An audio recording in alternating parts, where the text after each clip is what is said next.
welcome to the 10-year anniversary of the Wellness Mama podcast.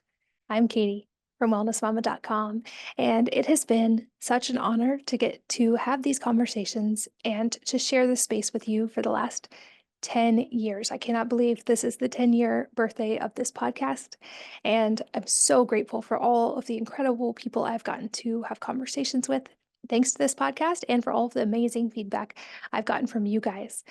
It has been such a wild ride these last 10 years, and I wanted to do just a very brief, short recap episode with some highlights, a little bit of then versus now, what's changed over the last 10 years, both personally, professionally, in the health world, where I think we might be going in the next 10 years in the health and wellness world, and so much more. One question I have for you before I jump in would be, do you like this new shorter format with more episodes per week? Does that make it easier for your schedule for you to listen?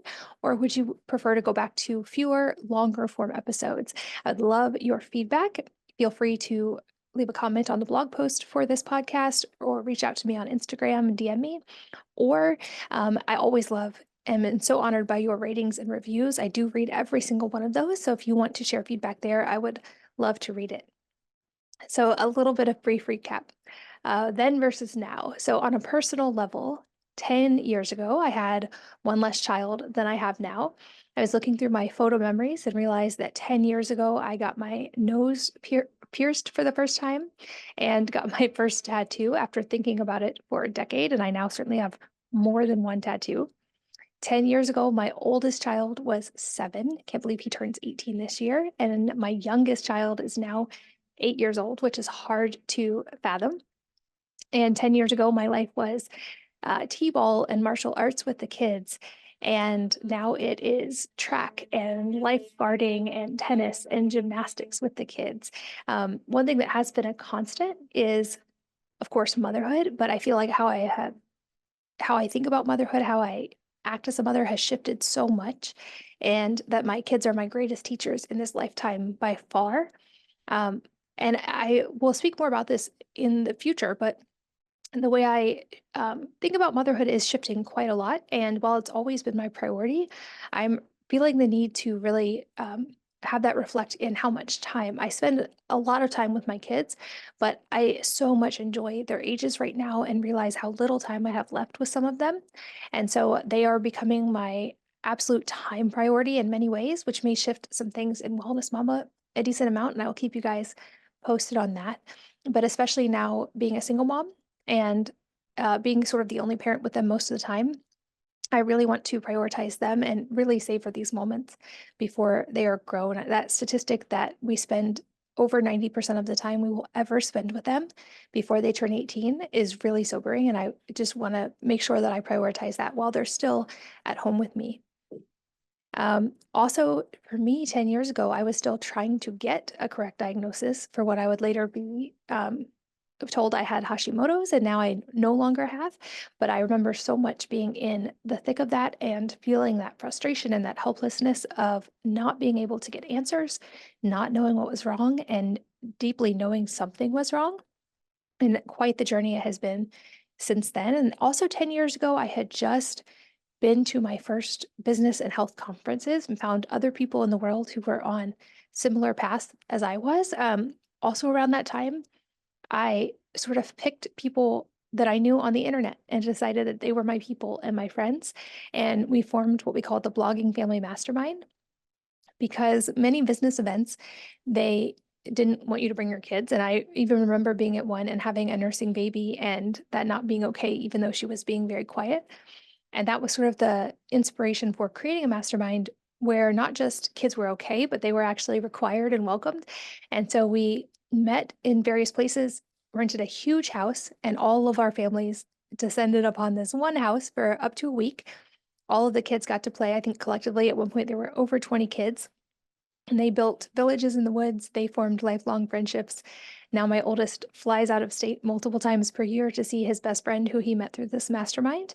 But for me, that was really the first understanding of how we know community is important. We know how vital it is, not just for physical health, but for mental and emotional health as well. And community doesn't come as easily or naturally as perhaps it has throughout history. So I think we have to be very intentional about creating it.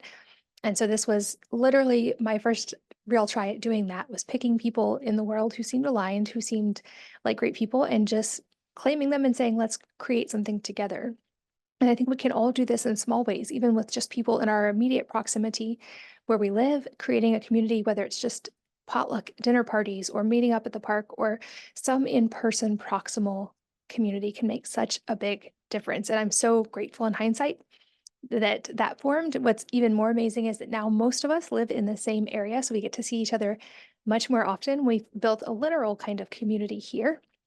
Um, Also, 10 years ago, I was between 80 and 100 pounds heavier than I am now, depending on what time of the month it is for me. And at the time, that was in my mind what probably took up the majority of my mental energy was, and now knowing it was somewhat related to the thyroid things that were going on at the time, but also really related to my inner mental and emotional state and how that was my body very much keeping me safe, or what felt like safe at the time. And that became one of the most profound journeys of my life, was unpacking that and making peace with myself from the inside out. It was a long journey and one that I'm very much still on, but it has very much expressed and shown in my physical body as I've resolved some of the things that were going on internally. So many of you, if you followed for a while, uh, have probably shared that journey with me. And through that process, I got to unravel not just mental and emotional trauma, but also stories I had about how if only I were a certain size, or if only I looked a certain way, then I would be happy. And realizing that the inverse was actually the case, and that I could learn to cultivate not just happiness, which is sometimes more surface level, but peace and joy and bliss, no matter the physical state, no matter my external circumstances, and then see actually how that changed my physical body in ways that I could never have expected. Ironically, that also means back then when I was almost 100 pounds heavier, I was eating so little, I was depriving myself constantly. And I now eat more than double what I used to eat um, to continue to get leaner. I was probably less than half as strong as I am now back then. And that has been another beautiful journey, is learning to cultivate physical strength. And I've had so many podcast guests that talk about the physical side of that and how muscle mass correlates to longevity very strongly. So this is very much a process I hope to continue and to get stronger in every decade of life. And a very surface level small win for me is that I can now, as of very recently, do completely unassisted chin ups, multiple of them. I had a story in my head for a long time that I couldn't do those. And statistically, the average woman cannot even do one pull up or chin up. So that has been a big win. Seems like a very small thing, but it's a very big win for me and something I'm enjoying. Um, Other small kind of surface level things are, used to sunburn very easily because of the inflammation I had in my body. And now I prioritize light exposure actually as one of the core foundational aspects of health, not just from morning sunlight, which I've talked extensively about, and I can link to previous episodes on that. Morning sunlight, midday sunlight, watching the sun set whenever possible, being very aware of my light environment in my home.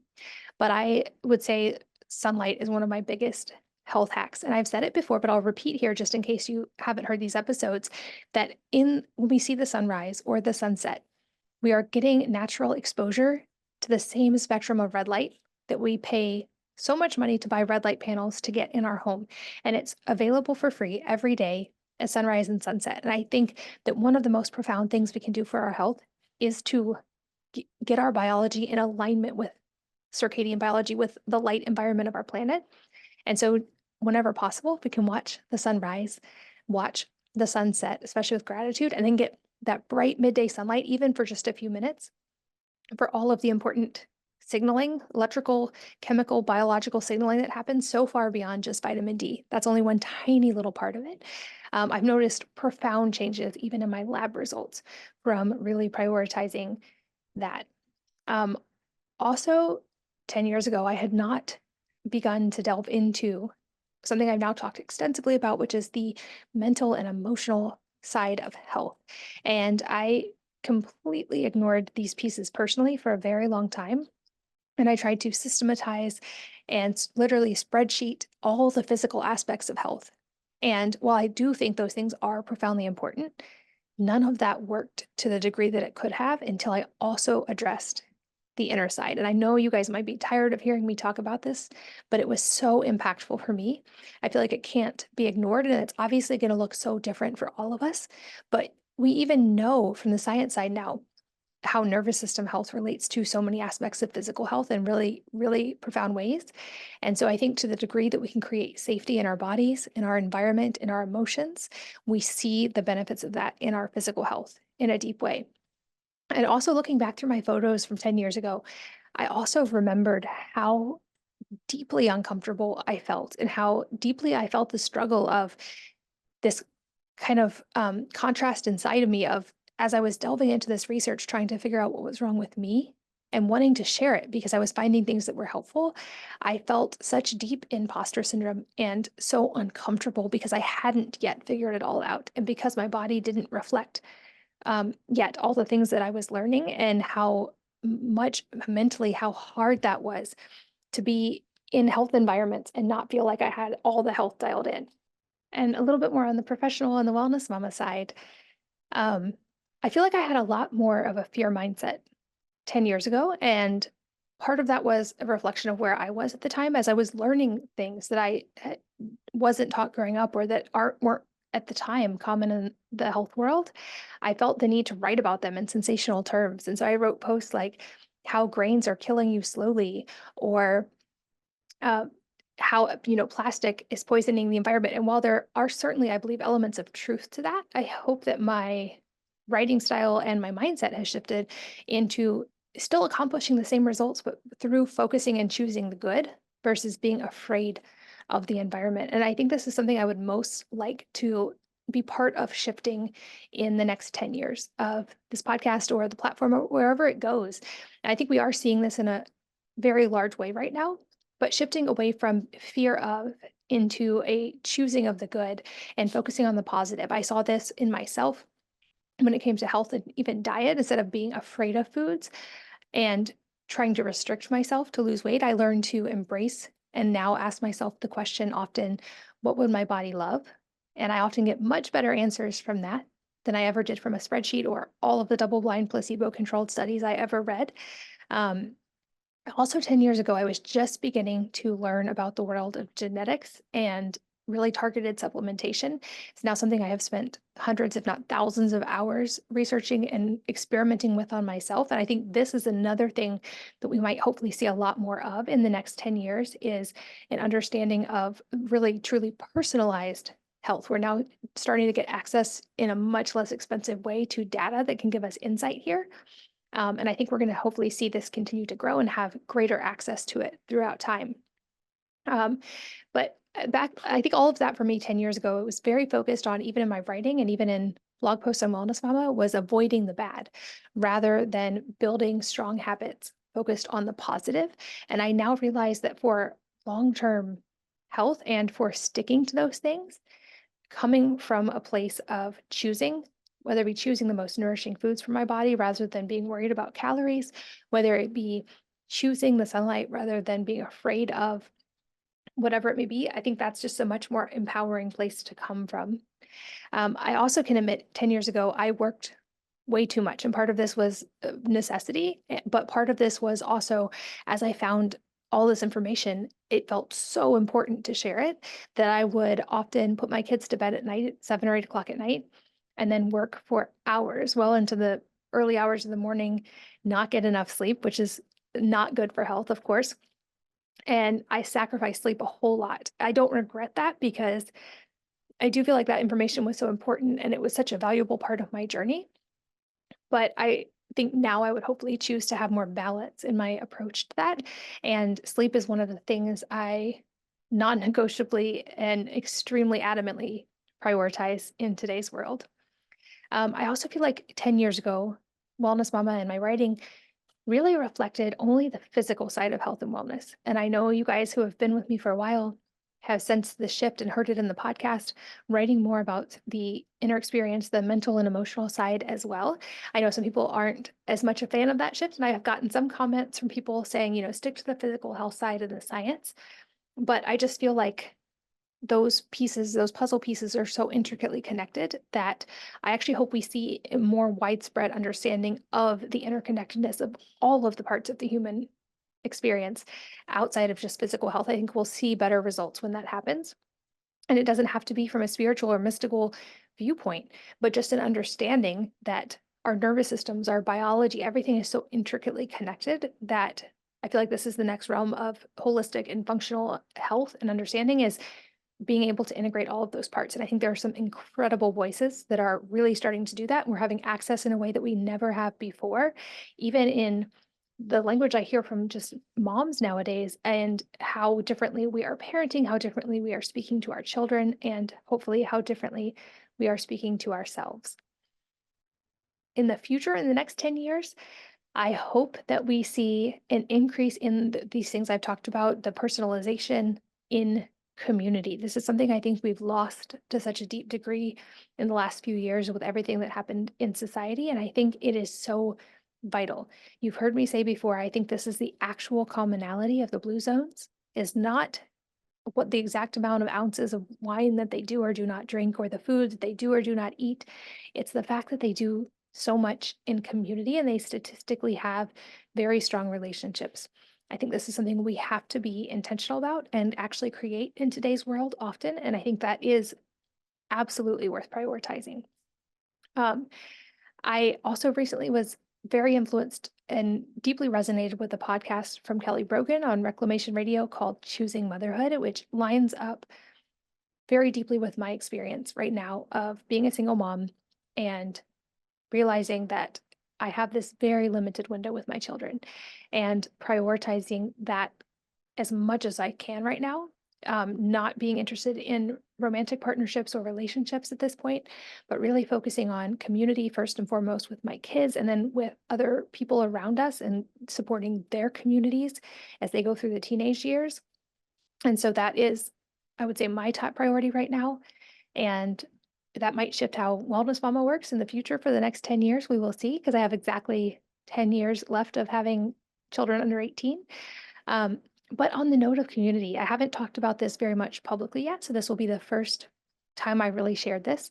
But I have been for the past 6 months, along with my kids and my local community, working on opening an in person place for community and wellness that will be called Cocoon, which is a little bit of a hat tip to the last few years as I went through some pretty intense emotional times.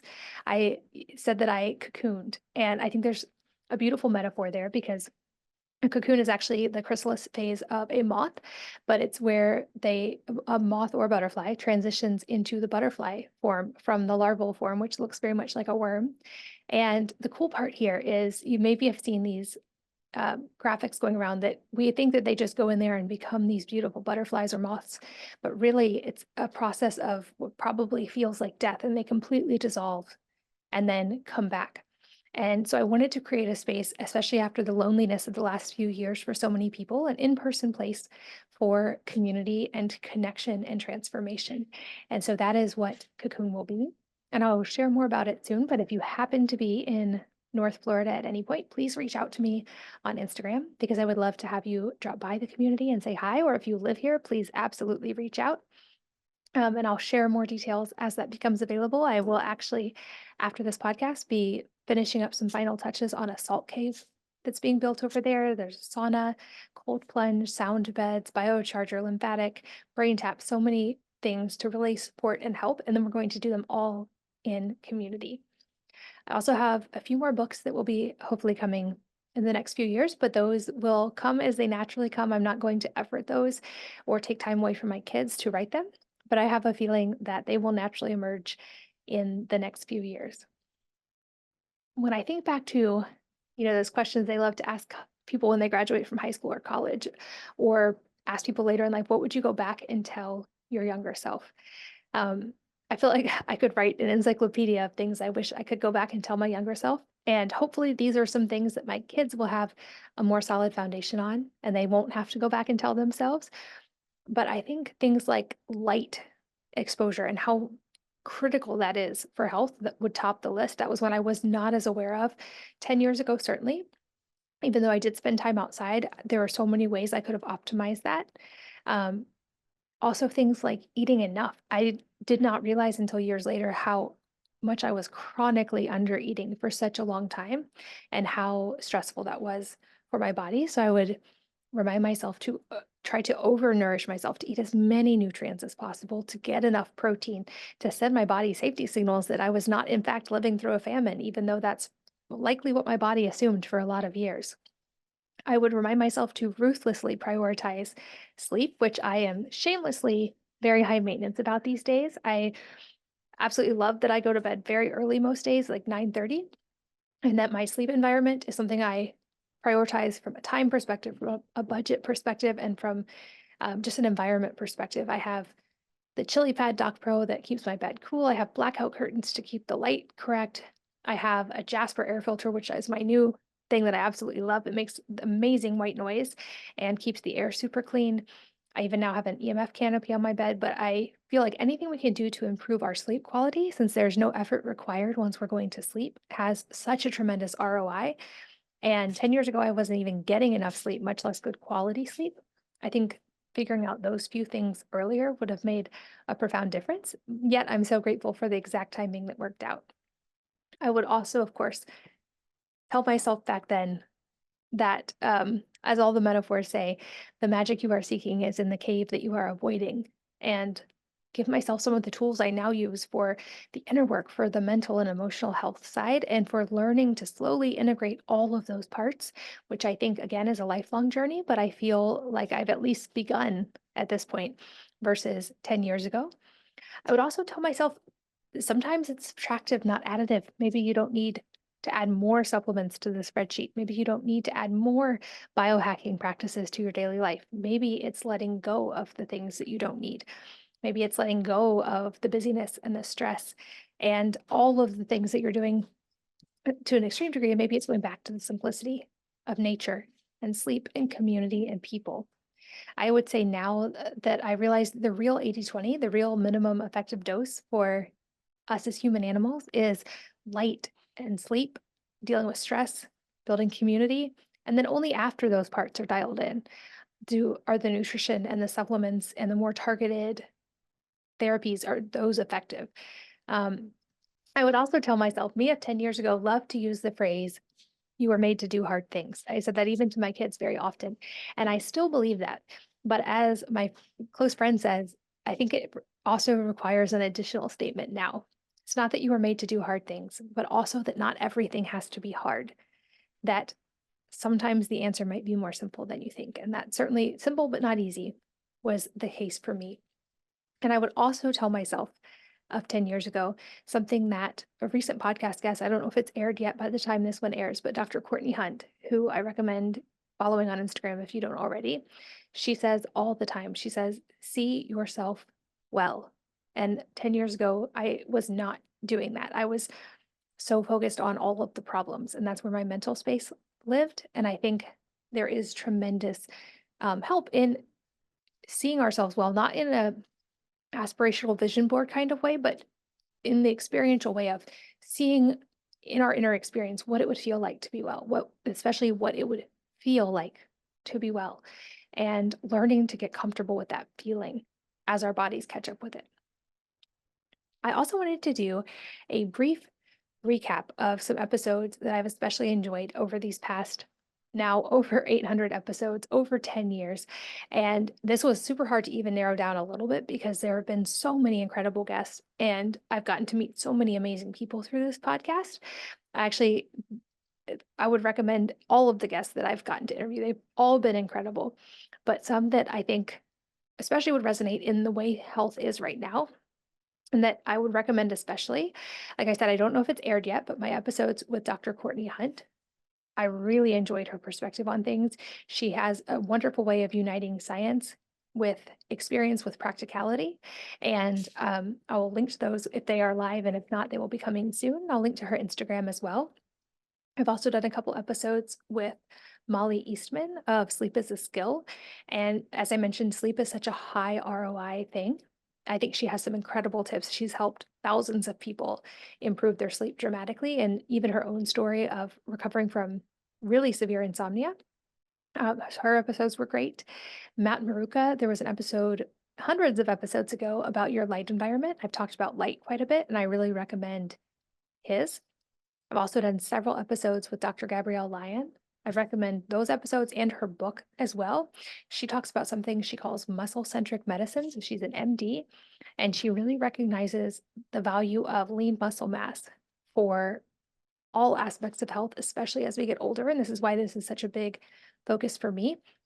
But the short version is the more lean muscle we have, the more protected we are from all cause mortality, which means death from all causes. But even things like falls, which are more common as we get older, the more muscle you have, the more you are protected from those. Having muscle mass keeps our metabolism in a healthier place. It reduces the risk of a lot of the big killers and chronic diseases. And it's something that statistically, a lot of us as Americans are not doing phenomenal about. And so her episodes give some very practical tips that you can implement immediately, from protein consumption to activity habits and so much more.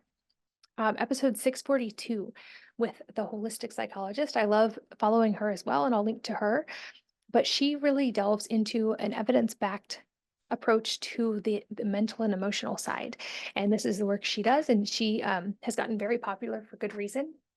From all the work she does here, she also has a phenomenal book. And in that vein as well, episode 628 with Dr. Cassie Huckabee delves into the inner side as well. She has whole courses and a great mindset approach to that idea of see yourself well. And she really was an influence in me in reframing the way I used my language and thought about and talked about even things like symptoms and diseases. And now I don't even say I had Hashimoto's. I like to say that was a word they gave me that I no longer have, because that was certainly not me. And I was not Hashimoto's. It was something my body was trying to tell me. And I finally very slowly learned to listen, and my body responded by resolving that thing that they called Hashimoto's. I've done multiple episodes with Jim Quick, who is a dear personal friend, and I highly recommend his episodes. His is more on the mental side and learning, which I think is actually also a key to health, especially as we age. But his story is incredible, going from learning disabilities as a child to helping people and helping even actors and actresses, helping people around the world with memory and learning and speed reading. He is such an inspiring story, and I very much love his approach. My kids and I have done some of his courses actually as part of school on memory and speed reading, and I love his work. Episode 590 with Dr. Andy Galpin was a fun one. He also talks about a lot of the physical health side and everything from hydration to building muscle and what the evidence says. And in our episode, we talk very specifically about for women. So some great takeaways in that one. I love to also talk about the education side. My apologies to anybody who's waiting for me to release the curriculum on that. I am still working on that. It's just been a wild couple years for me. But episode 516 with Matt Beaudreau was incredible. He has some great tools that you can use before I release my curriculum or even after. His tools are phenomenal. He has great content he releases all the time related to that. And if you want a more personalized in-depth look at that, there's also an episode with Jesse Elder, who is another close friend of mine who has never stepped foot in a school in his entire life. He was not traditionally schooled, and he has had multiple successful businesses and has such a unique way of navigating life. So I recommend both of those as well. And then additionally, the episode 360 with Byron Katie. Her work was instrumental for me in the beginning of learning to start to address the inner side, the emotional work, the mental side.